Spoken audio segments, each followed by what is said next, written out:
ያፌት እንግዲህ ኤፍራታ ላይ በር ቆልፎባታል ማለት ነው። ኤፍራታ ጭንቅላቷ ላይ ሁለት ሀሳብ እየወጣና እየወረደባት ነው።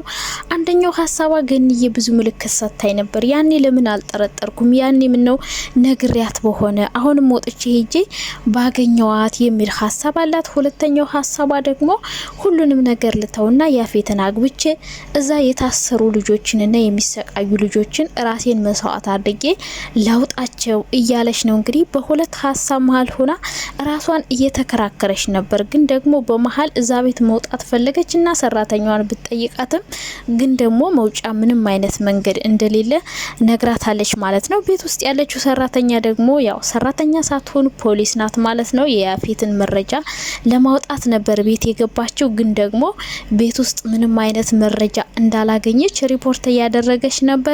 ኤፍራታን ግን ለምን ለማስወጣት አልፈለገችም?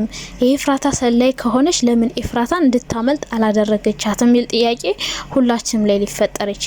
እንደዛ ያላደረገችው ግን ኤፍራታ እዛ ካስወጣቻት እሷ ሰራተኛውና መስራት አትችልም፣ ልትባረር ትችላለች። ከተባረረች ደግሞ ከያፌት የምትፈልገውን መረጃ ይዛ መሄድ አትችልም ማለት ነው። ለዛ ነው ኤፍራታን መውጫ የለም ያለቻት እንጂ ቁልፍ እንደያዘች እርግጠኛ ነበረች። እንግዲህ ኤፍራታ ከሰው ጋርም እንዳትገናኝ ያፌት ስልኳንም ቀምቷታል፣ በርም ቆልፎባታል። እንግዲህ እንዴት ማምለጥ እንደምትችል ከራሷ ጋር እየተከራከረች ነበረ። ግን ደግሞ ማምለጥ የምትችልበት ምንም አይነት አጋጣሚ የለም ማለት ነው። ያፌት ቁጥጥር ስር ሆናለች ማለት ነው። አሁን እንግዲህ ኤፍራታ ከዛ እንዴት እንደምትወጣ ያው በቀጣይ ክፍል የምናየው ይሆናል ማለት ነው።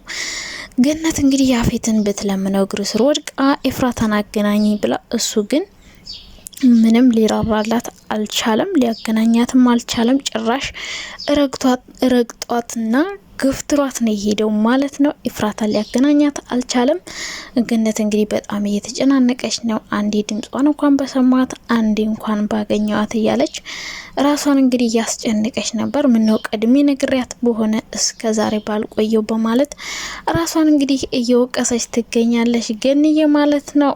ናታንም እንግዲህ ያው ብዙ ነገሮችን እየቻለ እያለፈ ነው ማለት ነው የሚገኘው። ያው ብዙም ያዘነና የተከፋ አይመስልም። ሀዘኑን መከፋቱን ለሰዎች ብዙም እያሳየ አይደለም። ሲሆን ደግሞ ቅልጥ ያለ ፍቅር ውስጥ ገብታለች ማለት ነው። ናታንን እንግዲህ ለማናደዱ ሞክራለች። እየሳቀችና ፍንጥዝጥዝ እያለች ሲያት ምን የሚያስቅ ነገር አለ? እኔ አንጀቴ አሮ አንቺ ተስቂያለሽ በማለት እንግዲህ ኩምትር አድርጓት ነበር። ከእንደገና ግን ከቢኒያም ጋር በደንብ እንደሚያወሩና የፍቅር ግንኙነት እንደጀመሩ ስትነግረው በደስታ እሱም ፍንጥዝ ብሎ ያጣፍጥልሽ እያለ ሲመርቃት ነበረ ማለት ነው። ጽዮን እንግዲህ ፍቅር ደስ የሚል ስቃይ ነው እያለች የፍቅርን ጥቅምም እየገለጸችለት ትገኝ ነበር። እሱም ደግሞ ያው እንዳትጎጂ ተጠንቀቂ እያላት ነበር። ሁሉም ነገር እንዳንተ አይደለም፣ ሁሉም ነገር ተመሳሳይ አይሆንም፣ አንተን ያጋጠመ ነገር እኔን ያጋጥመኛል ማለት አይደለም እያለች እንግዲህ ናታንንም እንደ ምክር ቢጤም ነገር እየለገሰችለት ነበር ማለት ነው። በዛ ጋር ደግሞ ሉሊት ያው እስከ ዛሬ ኤፍራታ የገነት ልጅ መሆኗን አታቅም ነበር። ገነት እንግዲህ ዛ ቤት ሆና ሉሊትን በጣም ነበር የምታስፈራራት። ብዙ መረጃ ይዛባት ስለነበረ ይሄን እናገርብሻለሁ፣ ለሰዎች አሳውቅብሻለሁ በማለት እያስፈራራቻት ነበር እስከ ዛሬ። አሁን ግን ኤፍራታ ልጇ እንደሆነች ስታቅ ቆጫት። በፊት ያን ያክል ስታስፈራራት የነበረችው ይህን መረጃ ብታቅ ኖሮ ያን ያክል አታስፈራራትም ነበር። ግን ዛሬ ለመጀመሪያ ጊዜ ስትሰማ ሉሊት ያው ደንግጣለችም ቆጭታታልም። ቀድማ አለመስማቷ ለምን ቀድማችሁ አልነገራችሁኝም እያለች ነበረ። ያው እንደ ማስፈራሪያ ልትጠቀምበት ፈልጋ ነበር። ለማንኛውም ኤፍራታ እንግዲህ ዛው ታግታ ትገኛለች። ትወጣለች አትወጣም የሚለው ነገር በጣም ያሳስባል። ምክንያቱም ያፌት በጥንቃቄ በር ቆላልፎባት ነው ያስቀመጣት ማለት ነው። ሔዋን ደግሞ እንግዲህ በራሷ ፈቃድ ወደ መታገቱ ልትሄድ ነው። እነዛ ሴቶች ጋር ለመቀላቀል እንግዲህ ቤዛንም ሁሉንም ሰው ተሰናብታ ከዛ ቤት ወጣለች ማለት ነው። ምን ይሆን መጨረሻዋ? ሔዋን የት ትሄድ ይሆን? ያፌት ጋር ትሄድ ይሆን? ወይስ ደግሞ የያፌት አጋቾች ሳይዟት አምልጣ ያሰበችውን ነገር የምታሳካ ይመስላችኋል? ቤት ውስጥ ያለችው ሰራተኛስ ምን ተልኮ ይኖራት ይሆን? ለኤፍራታ ተልካ ነው ወይስ ደግሞ ሌላ ሰው ልኳት ይሆን እዛ ቤት መረጃ ለማውጣት የመጣችው? ይመስለኛል እንግዲህ ለኤፍራታ ተብላ ነው የተላከችው ልጅቷና ኤፍራታን ነጻ ለማውጣት የመጣች ሴት ትመስለኛለች። ግን ደግሞ ማንነቷን በደንብ አልገለጸችም። ግን ደግሞ መረጃ ለመውሰድ እንደመጣች ያፌት አልጠረጠረም። ይሄን ነገር ያፌት ካወቀ እንግዲህ እንዴት መነቃቅሮ እንደሚያስወጣት መገመት አይከብዳችሁም ማለት ነው። ሁላችሁም ገነትና ዳግም እንግዲህ በጣም እየተጨናነቁ ነበረ።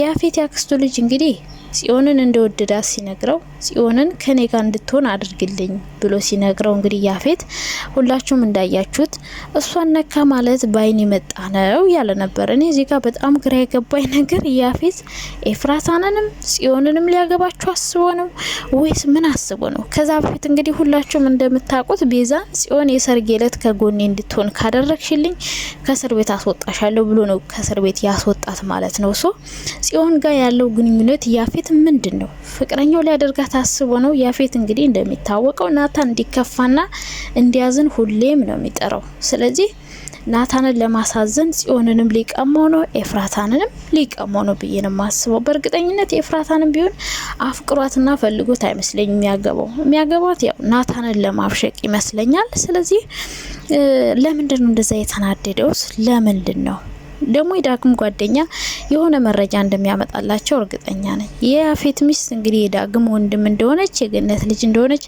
አያውቅም ነበር። ለመጀመሪያ ጊዜ ነው ያወቀው ማለት ነው። ሰው ይሄ ልጅ የሚያግዛቸውና የሚረዳቸው ይመስለኛል። ናታን እንግዲህ ሙሉ በሙሉ አምኖ ለያፌት ኤፍራታን ሊድራት ያስባል። ኤፍራታ ነገሮችን ቀድማ ለመናገሯ በጣም እየጎዳት ነው። የበለጠ ወጥመድ ውስጥ ነው የገባቸው ማለት ነው።